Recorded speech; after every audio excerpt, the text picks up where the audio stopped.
What up, Gromies? Alright, check it out. Hey, yo, what up?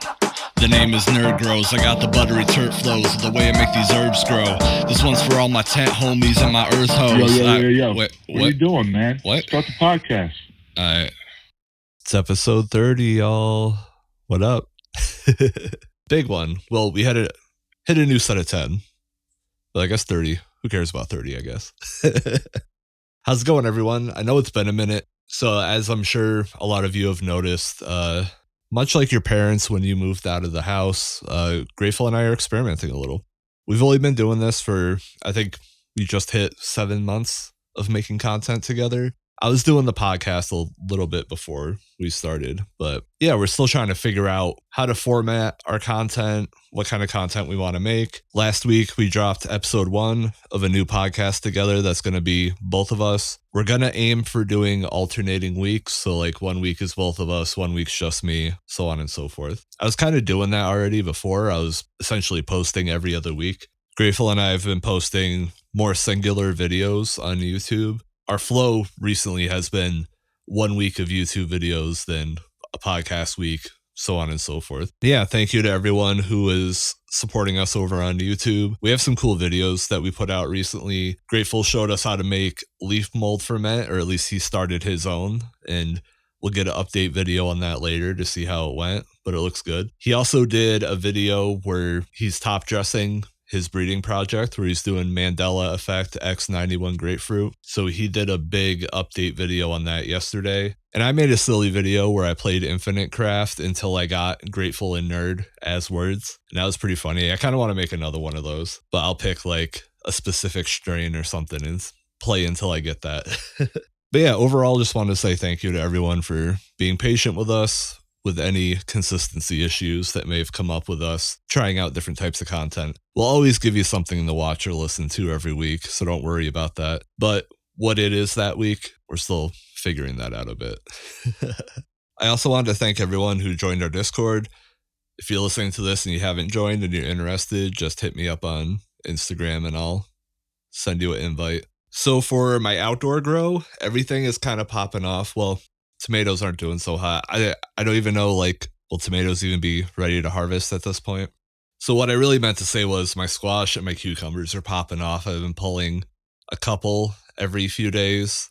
The green beans, I'm getting like a handful of green beans every few days. So I made some pasta primavera with the squash. Cucumbers, I do want to make some pickles with. Once they really start popping off, because it has so many flowers on it, once it really starts popping off, I'll be able to make some pickles, hopefully. But for now, when I pull a cucumber off, my 4-year-old just has it for dinner because he loves cucumbers. And for the green beans, I made some garlic oil green beans as well. So we had, like, I took everything from the garden, made, like, nice little Italian dinner. But yeah, everything's going well, looking good. Even, I told you guys, my son broke one of the green beans, and I was actually able to get it to reroot. Like, I cut it where the break was, and then I replanted it, and it rerooted. Probably won't get anything off of it, but I think it's cool that I did that. It's my first time gardening, folks. Let me have fun with, like, the little shit. So for my cannabis garden, I have Frogception version 1 on day 26, and it's getting big.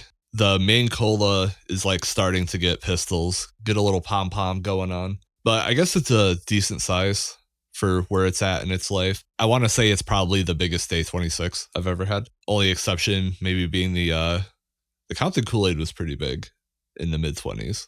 But yeah, it's looking good. I'm excited for it. It looks like I might actually finish a BGG plant for once. Speaking of, I also have truck stop boner pills on day, I think it's like 3 or 4. I haven't looked. My phone's on the charger, so I'm not close to it. And this is the real test, if I can redeem myself. Now, if you guys remember the first time I grew truck stop boner pills, it was my first time using a city picker. I was hand watering 5-gallon pots before that. And it was my first time trying to scrog. So I grew it by itself in a 2x2, and I got it like all woven into the net and everything. And then it hit pre-flower and then just died. And it never actually went in the flower. So I must have stressed it out too much. So this is my BGG redemption tour now that I'm a more confident and competent grower. And in my other two city pickers, I have Alebrije, I have Drowsy Lobaka, and one that's on, I think, day 6, maybe. It popped a little bit earlier, and that's looking good. Got little seedling babies. The other one, I have Indios Verde, which was the freebie from the Drowsy Lobaka pack, and that one hasn't popped yet, and it's been a handful of days, so I'm about to put another one in. See how that goes. But yeah, really excited for that. So my 4x4 is just split down the middle, just BGG Alebrije, just going for it. So with that said, I believe last time we talked, I told you I had planted the Frogception V2. I screwed that one up and had to pull it, and I had only had one seed of that because Grateful was kind enough to give it to me. So I didn't have another V2 to plant, and that's why I put the Drowsy Lobaka in. So I just got that recently. But that also means that I harvested the Permanent Holiday, which is good. As I was bragging on the previous podcast, it was the tallest plant I ever had. Like, it actually got decently close to the lights and all that. But it didn't stack buds on. It did get buds. Like, I got a couple ounces off of it. I, got the same amount as if I had stunted the plant because the buds just never got fat. And I probably fed it wrong. I think that was the problem, is my last round of craft blend that I did was just the wrong timing or the wrong amount. And I think that's why the Permanent Holiday stopped growing and the Frogception V2 basically died on impact. I'm getting there though. But in happier news, I did also harvest the Wizard Stash Remix from Night Owl, and that is my new record. After it was dried, I got 4.9 ounces. My previous record was 4.7 ounces with the Night Owl Compton Kool-Aid. So my best grows so far have been Night Owl, but that doesn't necessarily mean anything because I didn't get my first Night Owl seed until I had already been growing, 6 months. So it's not really fair to judge it when my skill level was drastically different between all my runs at this point. But yeah, right now everything's looking good. I might have to throw another seed in the one city picker, but I got little teenager going on and 2 babies. So I had originally set my tent up to be a 2-and-2 perpetual, and it worked out really well. I harvested 2 plants, then a month later harvested 2 plants, and then now, because I had the Culla plant and I had this one seed that didn't germinate, I have 2 plants that are lined up with each other because they're on day 4 and 6, and then I have an empty city picker and I have one on day 26. So now it's I assume that would happen over time, where it would eventually just all 4 plants would be doing wherever they're at. Because I just plant stuff whenever the city picker's ready. Harvest, get the box reset, throw the seed in. Which I know people talk a lot about VPD, and plants at different stages in their life need different VPD. So I'm assuming it's a detriment if you have young plants and more mature plants in the same tent because you can't hit both of their optimal VPDs at the same time. However, for me, I think it is a overall net positive because my house is really dry all the time. So my humidifier for my tent is just pounding all the time unless there's bigger plants in the tent. Then they're transpiring enough where the humidifier isn't working super hard. And then I don't run into, you're like, oh, I forgot to check the humidifier. And it's oh, it's been empty for 8 hours or something. And then your plants have been sitting in a dry ass tent for 8 hours, where that doesn't really happen anymore because the humidifier is not going through a gallon every 30 seconds. No, it's not that bad, but it was pretty bad. But now having plants at different ages, it definitely seems to have more of an equilibrium, even though I can only set it to 1 VPD point. I have the humidifier chase VPD, and then I have my exhaust just set up for temperature. And I set it at whatever's a good middle ground sweet spot for where the plants are at age-wise. So since I have 2 seedlings and a younger plant, I do have the humidity naturally a little bit higher. But yeah, it's working out well. I'm excited. So for our topic today, I wanted to talk about anxiety in cannabis because there's a lot of different viewpoints. And I was actually watching videos and listening to podcasts this week that discussed this topic. So up front, I wanted to say that I'm not a religious person, and I'm not a spiritual person. I don't believe in anything supernatural. I don't think that magic exists. And every piece of culture has this in it, whether it's like classic religions or medicine or health and even cannabis. I would say more so psychedelic drugs as a whole. With my worldview that I have, I'm usually pretty dismissive of dudes that are like, oh man, these shrooms unlocked my third eye. Yeah. However, there is, in my opinion, a grain of truth to it. Human psychology is crazy. We all know that, right? And in my opinion, a lot of supernatural stuff is people being like theatrical with either things they can't explain or a certain pattern of psychology.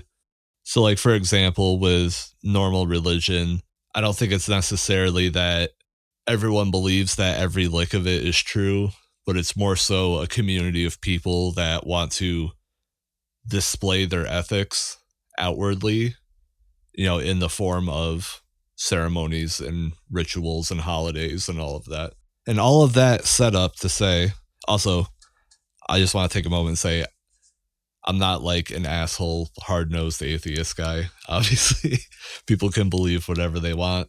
I'm just telling you about my personal beliefs. But yeah, with all that said, I've been thinking a lot about cannabis and anxiety this week.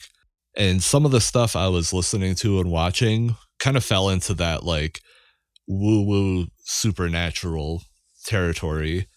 They're talking about like, oh yeah, like cannabis unlocks this in your psyche and blah, blah, blah. And it was all stuff that sounds nice, but I don't think it was entirely accurate.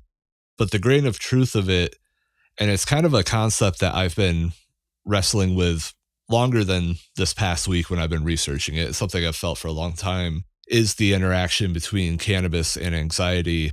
So a lot of us use cannabis to alleviate symptoms of anxiety, but also for a lot of us, cannabis causes anxiety. And there's this argument that people have of, does THC and cannabinoids actually increase your nervous system to the point where you're feeling anxiety, or have psychological effects to the point of you feeling anxiety? Or does the cannabis strip down essentially like a layer of your ego, and all the anxiety that you feel on cannabis is just your normal day-to-day anxiety, but you're pulling it to the surface? And that's a concept I've been struggling with. I honestly don't know what side of that argument I fall on, because I can see both. However, I do lean more towards it unlocks your natural anxiety side. So I have anxiety disorders, and I prefer not to take prescription medications as much as I can. I take a very little amount and mostly medicate with cannabis.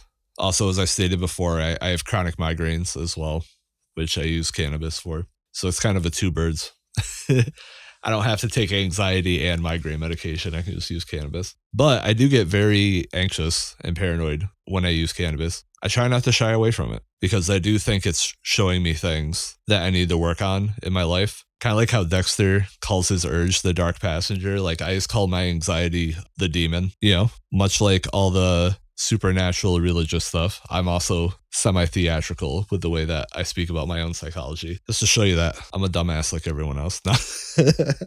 When I'm having a bad day, or when my anxiety is really high, it's like in the back of my mind, and it tells me all the things that are wrong with my life. And then that causes me to have anxiety attacks or be irritable. And then when I use cannabis, that anxiety that I'm feeling actually intensifies, but the effects of the cannabis also lets me work through all the ideas. The way it kind of feels for me, it's almost like a conversation, right? Where if I'm having anxiety problems, it's just my anxiety yelling at me the whole time. But when I use cannabis to alleviate the anxiety doesn't go away, but it allows me to like debate it. She's like, oh, you're a piece of shit. I'm like, no, I'm not. I did this, my family's happy, like it lets me kind of wage the war against it. And I had brought this up a handful of episodes ago when I was talking about cutting back on alcohol, where my favorite thing to do is get really baked and pace around my garage and talk to myself. And like, that's kind of exactly what I'm doing, is I have all my anxiety built up from the day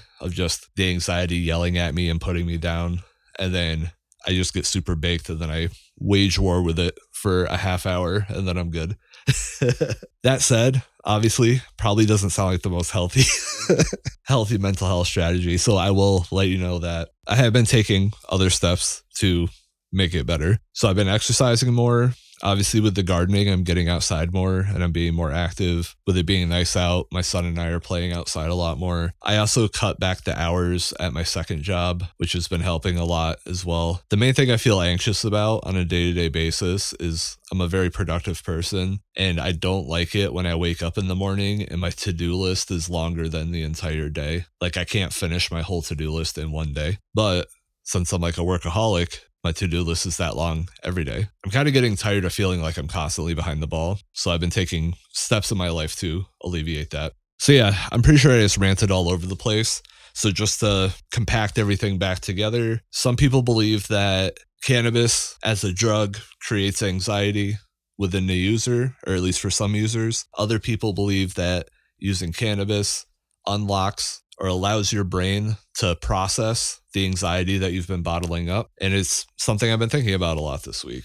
And I tend to lean more towards the latter camp because I feel like a lot of people say like, oh, I use cannabis for anxiety because I smoke and then my anxiety goes away and I'm good.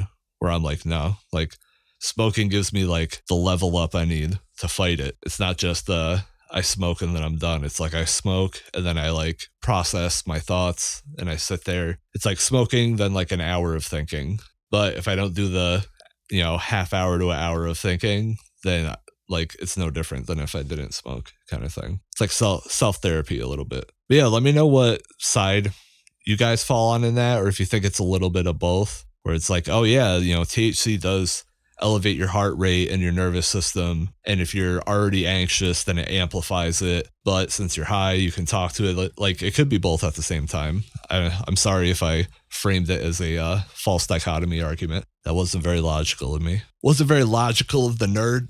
But yeah, that's how I've been feeling. That's what was on my mind this week. But yeah, for our pop culture topic this week, I know I had said I was excited for it a couple of weeks ago, but I got Shadow of the Erdtree, the expansion pack for Elden Ring. Now, I wasn't able to play it on the first day it came out because I had not beaten Moog yet. But I beat him, I think, like 3 or 4 days after the DLC came out. And then I immediately bought the DLC and started playing it. Now, there is some like controversy and drama online where people saying that the game is just way too hard. From Software games or From Soft games are known for being hard and challenging, but also fair. And a lot of people thought that some of the stuff was cheap, like some of the moves are cheap. One thing I did notice is that a lot of times, depending on what build you're playing, you're going to have to buff yourself or drink a potion or do something as soon as you enter a boss fight. And most bosses will like slowly walk up to you and it'll give you time to buff yourself. But some of these bosses, as soon as you walk through the door, they're swinging. So you have to roll out of the way, make some distance, and then get your buffs going. And I mean that makes it challenging, but I mean the whole point of a DLC is to expand on the game. So if they noticed like, hey, the boss fights aren't engaging quick enough, like fixing that. But there is some drama online of people just saying that it's way too hard. Now,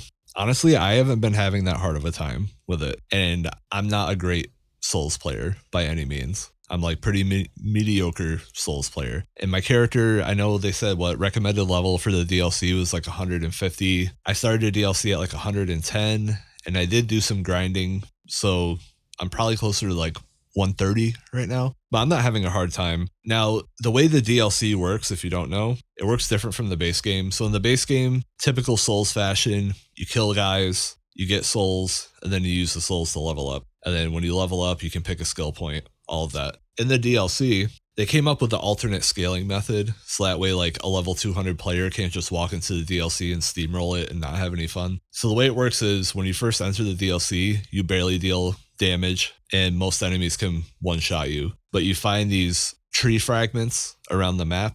I believe it gives you a buff to your damage negation and to the damage you deal. And I think that was off-putting for a lot of people because normally you're rewarded through killing monsters and other characters, bosses, where by the time you get to the DLC, you're usually high enough level where you would have to kill so much stuff just to level up once. And that wouldn't be fun for a whole DLC, right? I mean, a lot of games do that. They'll just raise the level cap and call it a day.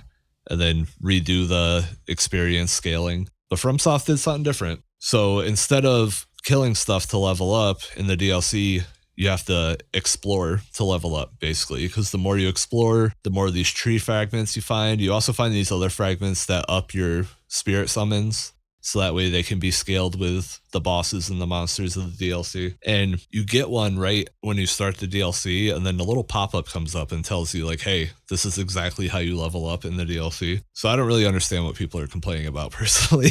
Like, they tell you, hey, this is how you level up now, and then you don't do it, and you just go try to fight stuff anyways. I've beaten like 2 bosses. I don't know if they're like main bosses of the DLC, but I've beaten 2 bosses. And I think my tree fragment is at like level 6. And I think my spirit summon's at level 5. I'm still doing the dual scythe faith and dexterity build. Except, since the last time we talked, I did swap out one of my scythes. I went to the Kaled into the swamp, and then I did some grinding on the Clean Rot Knights until I got the Halo Scythe. The Halo Scythe is so badass because it's R2. You'll throw like a spinning, it's almost like a frisbee that flies out at the bad guy, so you can use that for ranged or to aggro people, and then, you know, fight them hand to hand once they get closer. But yeah, it's pretty fun. I'm having a blast with the DLC this week. Also, only 1 episode of The Boys left. If any of you guys are watching week to week as well, hit me up. I need someone to talk about it with. But yeah, we're picking vegetables, starting a new run of plants, waxing poetically about anxiety and cannabis, and playing some Elden Ring. All right, until next week, y'all. Peace.